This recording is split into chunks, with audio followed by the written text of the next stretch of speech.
332 million tons. That is the sheer volume of cargo that inland shipping moved in 2024. It is a massive number. Yeah, it's a booming market.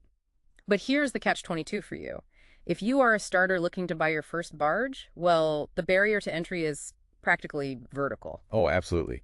You've got rising steel costs on one side and then incredibly strict bank rules on the other. Right, which is exactly why we are doing this deep dive. We have pulled together all this data on the financing ecosystem to answer one single question.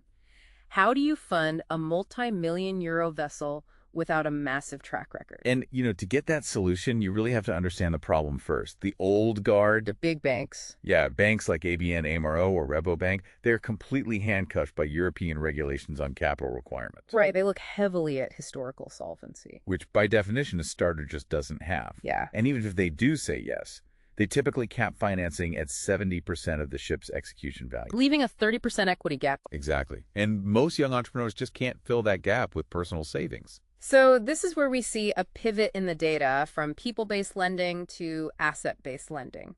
Companies like BQuip, they sort of flip the script. They don't obsess over your credit score, they obsess over the metal. Yeah, that's the machine approach. They assess the equipment's technical state and its earning capacity. If the ship holds value, they lend. And honestly, the biggest difference isn't even the money, it's the speed. Because a bank loan can take months of committee meetings. Exactly. While asset-based specialists can sometimes issue an acceptance in anywhere from 4 to 48 hours. That is incredibly fast. But let's look at the ownership model itself. The sources present a strong argument that owning the ship outright might be overrated. Especially given the tax implications. Right. Which brings us to leasing. You have two distinct flavors here. First, there's the financial lease. Here, you are the economic owner. The ship sits on your balance sheet, you take the depreciation, and you get the investment deductions. And you can finance up to 100% of the cost this way. You can, but that debt is still visible on your books. If you want to keep the balance sheet clean, you go for an operational lease. Which is basically a long-term rental. Essentially, yeah. Yeah. The financier keeps the legal and economic ownership. You just pay an all-inclusive fee that covers maintenance, insurance, and sometimes even winter storage. Shipping as a service. Pretty much. And then, for established players who are cash poor but asset rich, there is sale and leaseback. Where you sell your ship to a financier and immediately rent it back. Right. It's a great way to unlock liquid cash for, say, a new engine or a refit without actually stopping your operations. Now let's talk about soft capital. This industry is notoriously tight-knit.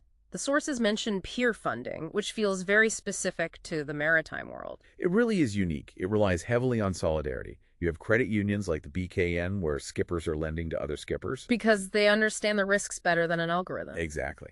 And then you have crowdfunding platforms like WIF4C. Democratizing the debt.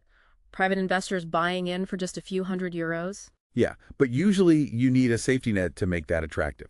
That is where the government steps in. In Flanders, for example, you have the PMV Warburg-Regeling. The guarantee scheme. Right. The government guarantees up to 75% of the loan. This effectively de-risks the borrower and convinces the bank to say yes.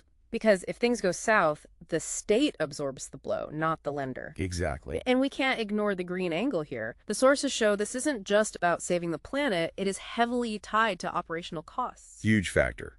There are specific subsidies for Stage V low-emission motors and battery systems like ZES.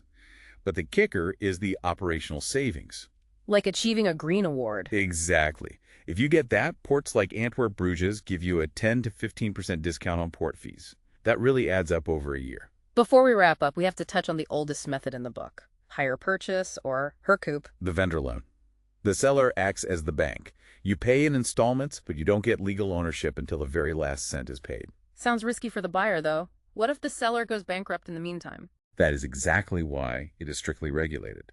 It requires a notarial deed to protect both parties. So it's mostly used in family transfers. Right, where trust is high, but the bank says no.